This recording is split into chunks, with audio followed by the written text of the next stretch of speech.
One day, she'll have a car of her own, and there's a few things she'll need to know. Checking the engine oil is one of the most important. Before you get started, the engine needs to be cold, or at least turned off for 5 minutes for a petrol car or 10 minutes for a diesel. You find the dipstick in the engine bay, the one with the yellow handle. That's it. There's a few places it could be depending on the car, but it's usually fairly obvious. Pull out the dipstick and give it a wipe with a clean cloth or paper towel. On the dipstick you can see indicators for the minimum and maximum levels. It's vital you have the right amount. Too much or too little and your engine could be in trouble.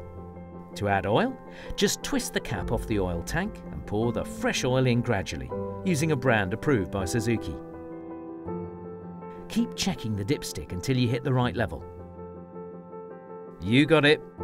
And remember, it's a good idea to have your oil and oil filter changed regularly at your Suzuki Service Centre.